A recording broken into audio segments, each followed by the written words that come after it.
BNP নেতা ইশরাকের সঙ্গে কি সম্পর্ক সেটা তো আমি বলতে পারবো না, কিন্তু এখানে অপুকে ইউজ করে একটা দল নিজেদের স্বার্থ হাসিল করতে চাইছে কাউকে দাবানোর জন্য।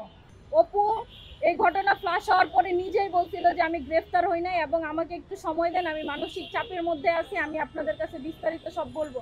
কিন্তু সেই ছেলেটা এটা বলার সুযোগ পায় নাই। ও 26 তারিখে যখন 5 জনকে একসাথে অ্যারেস্ট করছে, অপু কিন্তু সেই ঘটনাস্থলে ছিল না। অপুর যদি টাকার লোভ থাকতো বা চাঁদাবাজি করার ইচ্ছা থাকতো, সেদিন 40 লাখ টাকা আনার জন্য ওই 5 জনের মধ্যে অপুকে পাওয়া যেত। এখন আপনারা বলতে পারেন যে অপুর হচ্ছে সিসিটিভি ক্যামেরা ভাইরাল হয়েছে, যে অপু হাইটা চলে যেতেছে, পলায়ন করতেছে, ওইটা অপু ছিল না। অপু ওই দিন ওই ঘটনাস্থলে তো দূরের কথা, ঢাকার মধ্যে ছিল না, অপু ছিল কিশোরগঞ্জ। মিঠা মাইন চলে গেছিল, ও বুঝতে পারছিল যে ওকে এগুলোর মধ্যে ফাঁসানো হবে। বিএনপি নেতা ইশরাকের সঙ্গে কি সম্পর্ক সেটা তো আমি বলতে পারবো না, কিন্তু এখানে অপুকে ইউজ করে একটা দল নিজেদের স্বার্থ হাসিল করতে চাইছে কাউকে দাবানোর জন্য। এবং এটা তো সবার কাছে ক্লিয়ার, কোন দল সেটা তো আমি বলতে পারবো না, তাই না? হ্যাঁ, এখন এই পেনাটা কে বানালো? আমি আপনাদেরকে বলতেছি যে 31 তারিখ রাত 11:30টার পর থেকে 7টা পর্যন্ত ওকে যে বন্দি করে রাখলো, ওইখানে ওর যে স্বীকারোক্তি নিল, এই স্বীকারোক্তিটা নিল কারা? এবং গোপীবাগ কার বাসা? গোপীবাগ কার বাসা? ইশরাক ভাইয়ের বাসা না? এবং অপুকে তো ইশরাক ভাইয়ের বাসার সামনে থেকেই ধরছে। এবং আপনারা দেখেন কয়েকটা ছবি টবি ঘুরে বেড়াচ্ছে, এগুলো তো সব ইশরাক ভাইয়ের বাসাতেই।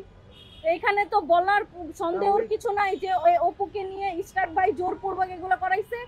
এবং যেই ধারণা সেটা হচ্ছে যে অপুকে উনি হয়তোবা আইনি সহায়তা দেওয়ার কথা বলছিল, যে তুমি আমাকে শুধু একটা নাম বলবা, তোমার নাম একটা নাম বলবা, যে কোনো উপদেষ্টার একটা নাম বলবা, হয়তোবা আসিফ নয়তো নাহিদ, কারো একটা নাম বলবা যে তোমাদেরকে দিয়ে চাঁদাবাজি করায়, তাইলেই হবে, তোমার যত রকমের হেল্প লাগে আমরা তোমাকে করবো। আপনার ধারণা এরকম হতে পারে বলতেছেন, তাই না? জি, আপনি কি নিশ্চিত? বিভাগের তো আমি- ভিডিওতে বলছে 26 তারিখের পর প্রতিনিয়ত আপনার সঙ্গে কথা হতো। তখন তিনি আপনাকে কি বলছেন? তখন এই উনি চাঁদাবাজি সংশ্লিষ্ট কোনো কিছু বলেছেন? না, উনি বলছে যে আমি পুরাপুরি ফেসে গেছি, এটা আমি বুঝতেই পারি না, আমি নিজে যা ওইখানে এইরকম সিচুয়েশনে পড়ে যাব। আমি জানতামই না যে ওইখানে রিয়াদ টাকা নিতে গেছে বা ওই আঙ্কেলও আইসা রিয়াদকে টাকা দিতে, এগুলা অপু জানতোই না। অপু গেছে শাম্মী আহমেদকে ধরার জন্য, এটাই ওর উদ্দেশ্য, ওর আর কোনো উদ্দেশ্য ছিল না। ঠিক আছে, এখন এই 31 তারিখে রাতে থেকে সকাল 7টা পর্যন্ত এই সময়টাতে অপু গোপীবাগই ছিল। গোপীবাগ থেকে অপুকে অ্যারেস্ট করছে। আপনারা ডিবির কাছ থেকে খোঁজ খবর নেন, ওনারাই তো বলবে ওরা কোত্থেকে নিয়ে আসছে।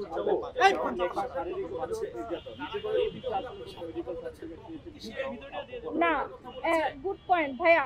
এই যে রিমান্ডে নিছে, আমরা জানি রিমান্ডের পরে কোর্টে উঠানোর পর একটা মেডিকেল রিপোর্ট জমা দিতে হয়। অপুর জন্য পুলিশ কোনো মেডিকেল রিপোর্ট জমা দেয় নাই। আমরা আবেদন করছিলাম মেডিকেল করার জন্য, সেটাও গ্র্যান্ট করে নাই। এই হচ্ছে অবস্থা। অপুকে মেরে রক্তাক্ত করে ফেলছে, ছেলেটা ঠিকমতো দাঁড়াইতে পারে না হসপিটালেও। কালকেও হচ্ছে 10 মিনিটের ফোন কল থাকে প্রত্যেক আসামির জন্য সপ্তাহে একবার। অপু আমাকে গতকালকে ফোন দিছিল, বলল সকালবেলা মেডিকেল টিম তার চিকিৎসা করে গেছে, তাকে মেডিসিন দিয়ে গেছে। তার ওইরকম কোনো কিছু বলে নাই, কারণ আমি অলরেডি অবগত যে অপু কোথায় ছিল। অপু ছিল গোপীবাগে, আপনার সাদেক হোসেন খোকার যে বাসা, হ্যাঁ, সেখানে অবস্থানরত ছিল অপু সারা রাত। সেখানে ওই স্টেটমেন্টগুলো দিতে, এই স্টেটমেন্টটা ওই বাসা থেকে, এটাই সত্যি। অপুকে তুলে নিয়ে গেছে, নিয়ে গিয়ে ওইখানে সারা রাত দফায় দফায় ওর ভিডিও ধারণ করছে, একটু একটু করে অ্যাড করছে, এবং এই 14 দিন মানে মাথায় এসে সেটা ভাইরাল করছে। কেন করলো? এতদিন কেন করে নাই? এবং আপনারা প্রশ্ন করতে পারেন যে আপু আপনি এতদিন কেন এগুলো সামনে আনেন নাই? না, আমার পাশে কেউ ছিল না, আমি কাউকে চিনি না। এই যে মিডিয়া আপনারা সবাই সামনে আমার দাঁড়ায় আছেন, এতগুলো চ্যানেল, এগুলাকে তো আমারে ম্যানেজ করে দিছে অপুর দলের। যখন অপুর এনসিপির উপরে প্রশ্ন আসলো, যখন এনসিপির উপরে প্রশ্ন চলে আসলো, এনসিপির স্বার্থে চলে আসলো, তখন তারা আমাকে এখানে নিয়ে আসছে। আমি এতদিন এই কথাগুলো বলার মানুষ পাচ্ছিলাম না, আমি কাকে বলতাম? আমি আমার জায়গা থেকে যতটুকু অপুর জন্য করার ততটুকু করছি। এখন আমি জানি না যে আজকের পরে অপু সাধারণভাবে জীবনযাপন করার সুযোগ পাবে কিনা, তার নামে আরো মামলা মোকদ্দমা হইতে পারে, তারপরে হচ্ছে গিয়ে জামিন নাও হইতে পারে, সাজাও হয়ে যেতে পারে। আমি সবার কাছে অনুরোধ করব এগুলা যেন না হয়। ছেলেটা পুরোপুরি একটা মিডিয়া ট্রায়ালের শিকার হয়েছে, আপনারা এত কঠিন হয়েন না আমাদের প্রতি।